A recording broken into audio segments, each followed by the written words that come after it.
Well, hello, this is Jeff Gaudiosi, and you're on misplacedstraws.com where music comes to life. And my guest today is just an absolute legend in this business.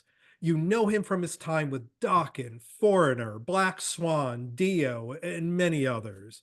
He's making his second trip to the site today to talk about a record from his band, The End Machine, with his former Dokken bandmate, George Lynch.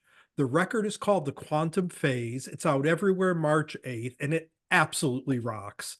Please welcome Jeff Pilson. Welcome, Jeff. Well, thank you. God, with an intro like that, I better be good. You got to live up to it now. Yeah, yeah, legend. Woo! But actually, though, before we get into the music, I had the pleasure this past summer of photographing you guys at Mohegan Sun Arena when you came through with Foreigner. Yeah. You were hurting pretty bad. You were sitting down. You kind of see it in your face. How's the back doing these days? Everything good? Well, nice of you to ask. I have my surgery November 27th. Mhm. So in a few days, it'll be my 3-month anniversary. I've been this entire time working on the recovery since then. A lot of physical therapy, but I'm doing fabulous. Good. My plan is my doctors have told me they want me to stay seated for a while. Mhm. I return to the stage March 1st. Mhm. I'm not sure how long I'll be able to keep myself seated, but I am trying to think health first here. Yeah. And so I'm going to be seated for a while, Mm. but I'm not. I mean, I'm able to walk. I take walks every day. I'm trying to build it up. Their concern is that, the doctor said, listen, you can't go from 0 to 60. Yeah. You've been working on this stationary and not doing what you do for months now. He said, you got to build it back. So, and there's the worry that when you get the adrenaline, you get out there, you do Mm. something, but you're actually going to hurt yourself. So I have to be very careful. I'm going to be seated for a while, but my goal is by the summer tour with Styx and John Waite, I want to be up and rocking, and I think I will. I feel like I will. Good. Glad to hear you're on the mend. So the quantum phase, it's the third record from the End Machine, and your first with Garish Pradhan on vocals in place of Robert Mason. What led to the departure of Robert, and how did Garish come into the fold? Well, basically, Serafino, who's the president of our record label, he came to George and I and he said, guys, I want you to hear this singer. He said, I just have the feeling that this would be the right thing for End Machine. And it was nothing against Robert. Mhm. I mean, that's what's so painful about this whole thing. And even the explanation is, I really don't want anything to reflect negatively on Robert because he didn't do anything wrong. It's not like that. But the suggestion was made. George and I heard Garish's singing. We thought, wow, okay. And we knew he was a writer from the stuff that we heard. We didn't know how it was going to work with us, but we were willing to, go into the deep end and take the chance. So we sent him material and it came back just phenomenal. And he's a great writer. So it kind of became a no-brainer. And again, it was an idea that the record company thought would be really good for this band. And you know what? They were right. Yeah. And speaking of writing, what is the creative process of this band? I mean, does it begin with you and George? Is Alessandro Del Vecchio involved? How do you guys No, work no. that? With End Machine, Alessandro only comes in during the mixing. He's only the Oh, mixer. Not that he couldn't make yeah. suggestions when he mixes, and sometimes he does, which are great. But no, it starts with George and I. We sit down in a room. Now, during the pandemic, we did do a heavy hitters record remotely, Yep. which was really interesting. It was actually very, Mm, mm, very enlightening to do a mm, record that way. But we prefer to be together, yeah. and we have a chemistry that is amazing and instantaneous. So we sat down and we crafted the music, and then we send it to Garish, and we listen to his ideas, and then we collaborate and give our suggestions. It has to go through emails and Zooms and everything else because he's in India with Emichi. But he came through. I Yeah. mean, he did a great job. There were certain songs that needed rewrites, but that's okay. That's Mm. part of the process. And he had an amazing attitude about it because it's hard to do rewrites when you have one idea and you work on it, Mm. and it's like, I got to do another one. Yeah. That's hard. That's Yeah. really hard. But boy, did he ever come through. The songs that he did rewrites on, he just did amazing stuff. So wow. I mean, really, really it's a great songwriting process. I mean, it's so fluid and natural. That's great. Yeah, and, Garish has been around for a little bit now. He had his own record. He was on Joel Hoekstra's record. But to me, this is the record where I think he really comes into his own and finds his footing. I think tracks like Shattered Glass Heart, Into the Yes. Yep. Blazing Sun, Killer of the Night, I Both think they all really three of show those had rewrites. Well, no, yeah, not Killer of the Night, but yeah, isn't that funny? I think they really show the range of what he can do. As the guy that produced the record, you've worked with some amazing singers in your career. What were you able to kind of bring to guide him in that process, or did he even need it? Well, he didn't need much, that's for sure. And I couldn't do much because we were doing it remotely. The suggestions all had to come through, emails.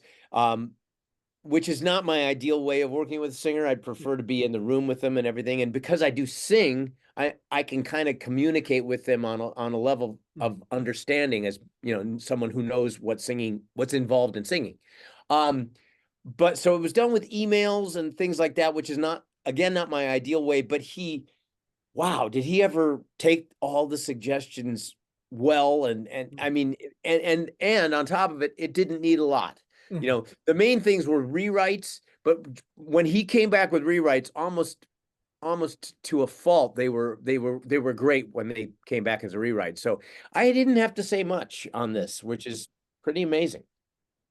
And it's funny, the more I listen to the record, and not necessarily the tone of his voice, but the style of his voice on a lot of these songs almost reminds me of, Jeff Keith in the early Tesla days. I got a Yeah, lot of that vibe in yeah, it. the roughness in his voice, Yeah. maybe. Yeah, I could hear that. Yeah. Yeah, well, I mean, this guy is a Superman. I mean, Mm, his voice is, I mean, it's just astounding what he can do.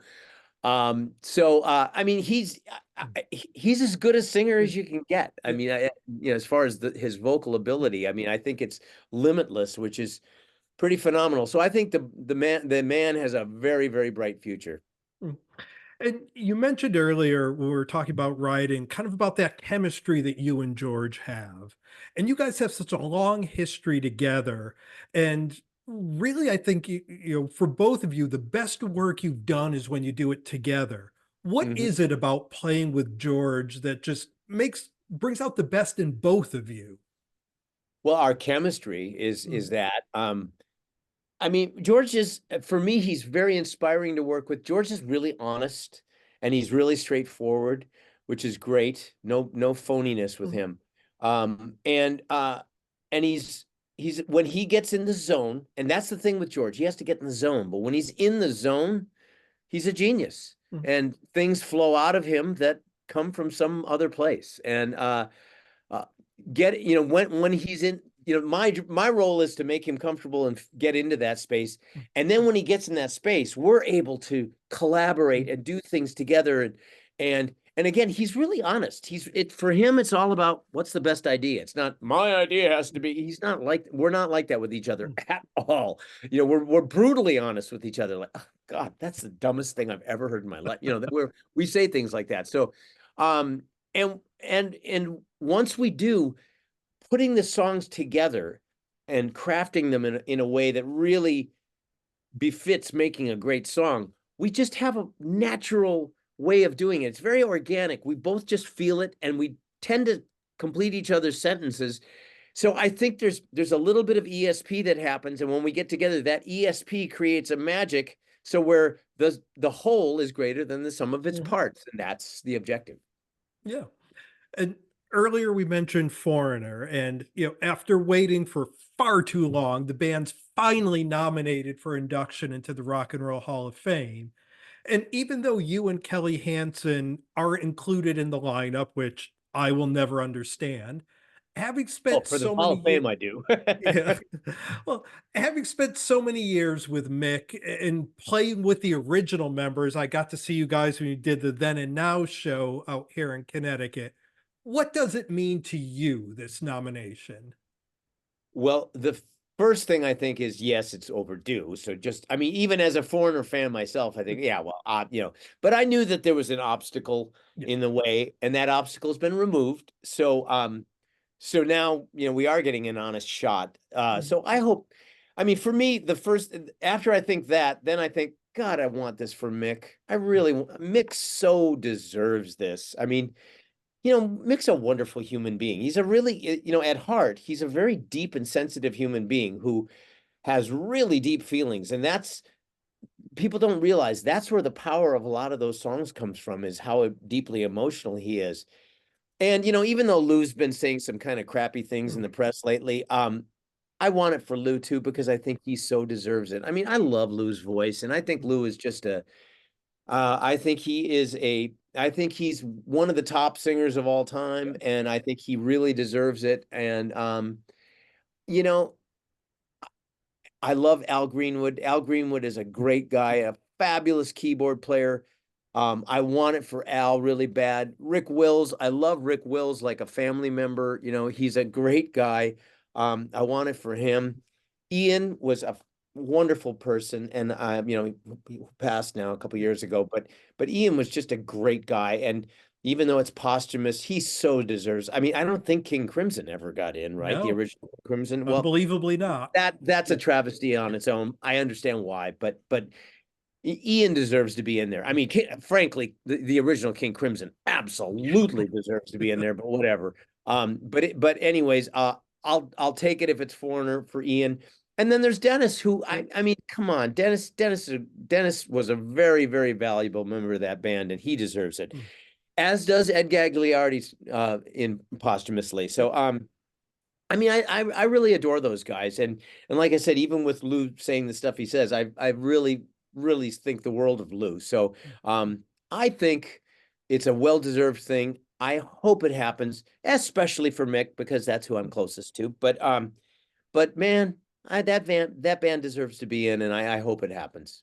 Yeah, and my wife and I have been to every induction since 2012, and this one's going to be back in Cleveland. So hopefully we will see you there. Yeah, well, yeah. I mean, yeah. Let's hope there's something there. Yeah. Yeah, And you've mentioned in other interviews you've done that you would like to do that one last great Dokken record. And, sure. George plays a song or two with the band occasionally. And, and Don's been downplaying everybody else's contribution to those classic records. Yeah. But do you and Don talk at all? Have you had any relationship with him since those reunion shows? Oh yeah, since the reunion shows I have. It's been a while since we've spoken, but and I haven't spoken to him since he's had this nasty role on the internet, but which I don't understand. But anyway, so no, we haven't been speaking recently, but we have since the reunion. And I mean, look, despite what he says, there is a chemistry about the four of us. Um, so yeah, there's the desire to make that one last record, but there's also a complete acceptance if it doesn't happen because logistically it would be very difficult. I mean, Don lives in New Mexico now, Mm. and it would just, it would be a slow and tedious process, I'm guessing, which I'm not used to these days. Mm. But but yeah, there is the desire to make that one last. I think we have the chemistry in us to make one last great record. Um, but again, a complete acceptance if it doesn't Yeah. happen.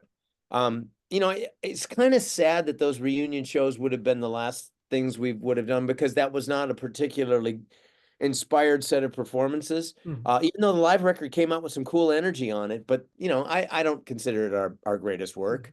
But the song that we did, the new song we Yeah. did, came out great. Mm. And it was instantaneous, and it was the whole chemistry thing where it just kind of fell together. There were times with Dokken where all of a sudden it just fell together. And that song was one of them. And so I know the ability is there. That's probably what makes me say I'd love to do one last great record. And again, Yeah. total acceptance if it doesn't happen. Yeah, I mean, back in the day, you guys were one of the great live bands I've ever seen. It was, Yeah. catching And I you don't know guys. if that's in us anymore. We'll see. Yeah. And another of your bands that I'm an enormous fan of is Black Swan. Just those two records I put up there with any two records of the past 15, 20 years. Will we see a third Black Swan record coming? We will indeed. Reb Beach was just here a couple weeks ago, and we got 7 songs deep into the next Black Swan, which is going to be fabulous. I think Black Swan fans are going to be very happy. So, Yep, we're it's in the works, probably not till well into 2025, Mm. and because of the scheduling and logistics problems that happen with these bands. But it's on its way. Started sending stuff to Robin. Robin's finishing up another solo record, so once he gets done with that, he's going to start working on Black Swan. So I'm very excited. It's going to be a great record, and I'm so glad people have enjoyed it. I got it. I mean, with that band, and I've talked to just about everybody involved in that band in various guises with interviews. And do you guys have as much fun as it sounds on that record? Because you just sound like you're enjoying what you do, and it comes across in that band like no other. Oh, I'm really glad it does Yeah. because, yeah, we enjoy it. I mean, Reb and I talk about that. Like, God, it's just our chemistry is Yeah. just it's so fun and natural. And we work hard. I mean, when Reb comes here, I'm in here at 10 in the morning, and by 11, we're recording, Mm. and we go till 8 or 9 at night, every time. And I mean, it's hard, constant work that is totally fun. And that's probably why I have back problems, because I like to work like that. But it's really fun. And Robin and I go back 35 years now, and he's longer actually. So, and I mean, I've probably known Robin 40 years. I was best man at his wedding 31 years ago. We uh we have a chemistry too that's just so fun and natural and hardworking, because Robin has an amazing work ethic. He really does. I love It- Robin. One of He's one of my favorite people. He's one of the two singers I've ever worked with who will go through and sing every take when you're doing basic tracks with a band. And, this is old school recording, but man, when MSG would go in there, he would give it his all for 8 hours a day. And that singers don't do that. Yeah. Only he and Ronnie Dio are the only guys I've ever worked with that do that. And that's where that powerful voice comes from. I mean, he works hard, he's worked it hard, he knows what he's doing. And when we get together and collaborate on melodies and whatnot, he is so great to work with and so fun to work with, and we have a lot of laughs. And he's another guy that when he's in the zone, man, wow, you don't get better than that. Yeah. And now getting back to the End Machine, you have a pretty packed spring and summer on the road with Foreigner, and George is always touring with his bands. Now that you're 3 records in and you have this really strong lineup, do you see this band getting a chance to play live, whether it's just festivals or being able to do a run of shows? There's certainly pressure to do so, and there's certainly the desire to do Mm. so a lot. Um, the reality is, yes, my year is pretty packed, as is George's. Mm. Um, and Garish is in India, Mm. at least, that's his home. Steve has a busy year with Tesla. So getting in, playing live would be difficult this year. But having said that, we do want to play live really bad. And in 2025, both George and I, our schedules will open up a bit. Mm. Foreigner's not going away. There will be Foreigner shows in 2025, but there won't be that long 9 months of touring, which is great. Means I can have a more open schedule Yeah. and be more available if the situations and opportunities arise. Now, the logistics to make that happen are still really difficult, even if my schedule were wide open. Mm. And it's not like George is going to do nothing. He's going to have to do Yeah. other things. So the desire is there. The possibility becomes a little greater in 2025, I believe.